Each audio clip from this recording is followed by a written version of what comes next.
आइए आज हम जानने की कोशिश करते हैं। हम सब आज जानने की कोशिश करते हैं कि दक्षिण अमेरिका, ब्राजील विश्व में उच्च कोटि के लौह अयस्क का सबसे बड़ा उत्पादक देश है। वहीं चिली और पेरू तांबे के अग्रणी उत्पादक हैं।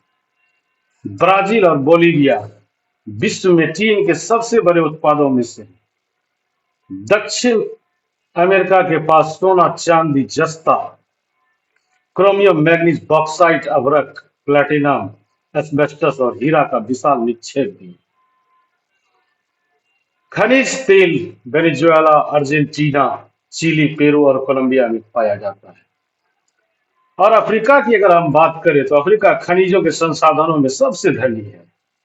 यह हीरा, सोना, प्लेटिनम का विश्व में सबसे बड़ा उत्पादक देश है। दक्षिण अफ्रीका, जिम्बाब्वे, जायरे विश्व के सोने का एक बड़ा भाग उत्पादित करते हैं। तांबा, लौह अयस्क, क्रोमियम, यूरेनियम, कोबाल्ट और बॉक्साइट दक्षिण अफ्रीका में पाए जाने वाले अन्य खनिज हैं। तेल नाइजीरिया, लीबिया और अंगोला में पाया जाता है। वहीं ऑस्ट्रेलिया विश्व में बॉक्साइट का सबसे बड़ा उत्पादक देश है। यह सोना, हीरा, लौह अयस्क, टीन, निकेल का अग्रणी उत्पादक है।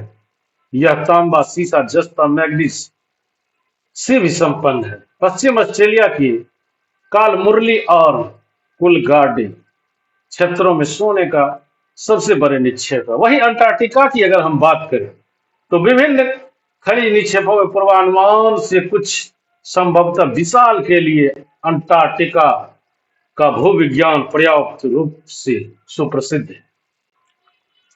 ट्रांस अंटार्कटिक पर्वत में कोयले और पूर्वी अंटार्कटिका में प्रिंस चार्ल्स पर्वत के निकट लोहे के महत्वपूर्ण मात्रा में निक्षेपों का पूर्वानुमान किया गया है। लौह अयस्क, सोना, चांदी और तेल भी वाणिज्यिक मात्रा में उपलब्ध है। अब खनिजों के उपयोग के बारे में हम लोग विस्तार से चर्चा करें। खनिजों का उपयोग। खनिज का उपयोग। अभी हमने आपसे भंडारण के बारे में सारी बातें करी, अब हमें उसके उपयोग के बारे में बात करते हैं। खनिजों का उपयोग कई उद्योगों में होता है। रत्नों के लिए प्रयोग किए जाने वाले खनिज प्रायः कठोर होते हैं। इन्हें आभूषण बनाने के लिए विभिन्न शैलियों से जरा जाता है। तांबा एक अन्य धातु है जिसका उपयोग सिक्के से लेकर पाइप तक में प्रयोग प्रत्येक वस्तु में किया जाता है। कंप्यूटर उद्योग में प्रयुक्त होने वाला सिलिकॉन क्वार्ट्ज से प्राप्त किया जाता है। एल्यूमिनियम जिसे उसके अयस्क बॉक्साइट से प्राप्त किया जाता है। वही अगर हम बात करें तो इसका उपयोग ऑटोमोबाइल तथा हवाई जहाज, बोतल बंदी उपयोग, भवन निर्माण और रसोई की बर्तन तक में होता है। अब इसके बाद हम लोग बात करते हैं खनिजों का संरक्षण। खनिज का संरक्षण। खनिज का संरक्षण के बारे में हम बात करते हैं। खनिज और नवीकरणीय संसाधन। खनिजों के निर्माण और संचयन में हजारों वर्ष लगते हैं। मानवीय उपयोग की दर की तुलना में निर्माण की दर बहुत धीमी होती है। खनन की प्रक्रिया में बर्बादी को घटाना आवश्यक है।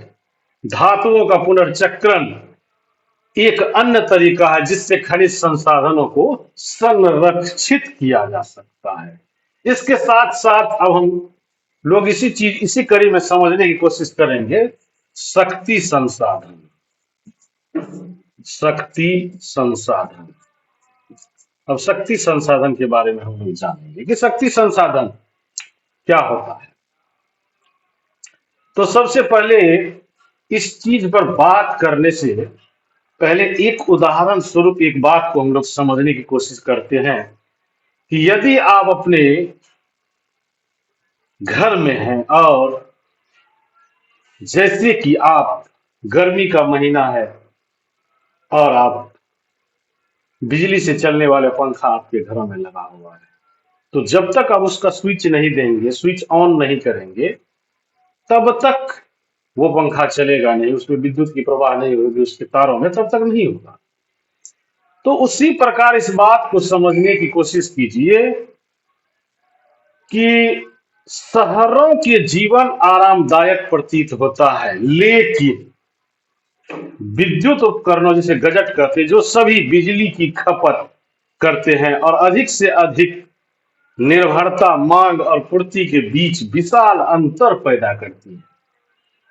विज्ञान और प्रौद्योगिकी के नए प्रचालन से जीवन शैलियों में बहुत तेजी से परिवर्तन आ रहे हैं। इस चीज को हम लोग आंख से देख रहे हैं। हमारा शक्ति अथवा ऊर्जा हमारे जीवन के महत्वपूर्ण भूमिका निभाते हैं हमारे जीवन में। जैसे हमें उद्योग, कृषि, परिवहन, संचार, प्रतिरक्षा के लिए भी शक्ति की आवश्यकता होती है। तो ऊर्जा संसाधनों को विस्तृत रूप से परंपरागत और गैर परंपरागत संसाधनों में वर्गीकृत किया जा सकता है। तो अब परंपरागत स्रोत, परंपरागत स्रोत, इस पर हम लोग बात करें। ऊर्जा के परंपरागत स्रोत वो है जो लंबे समय से सामान्य उपयोग में लाए जा रहे हैं। ईंधन और जीवाश्मी ईंधन परंपरागत ऊर्जा के मुख्य दो स्रोत हैं। तब आ गई बात ईंधन की, तो अब इसको जानिए, क्या आ गई बात? ईंधन। ईंधन, अब ईंधन को भी थोड़ा सा समझने की कोशिश कीजिए। इसका उपयोग पकाने और ऊष्मा प्राप्त करने के लिए व्यापक रूप से किया जाता है। हमारे देश में ग्रामीणों द्वारा उपयोग की गई 50% से अधिक ऊर्जा ईंधन पर निर्भर, मतलब ईंधन से ही प्राप्त होती है, उस पर निर्भर करती है।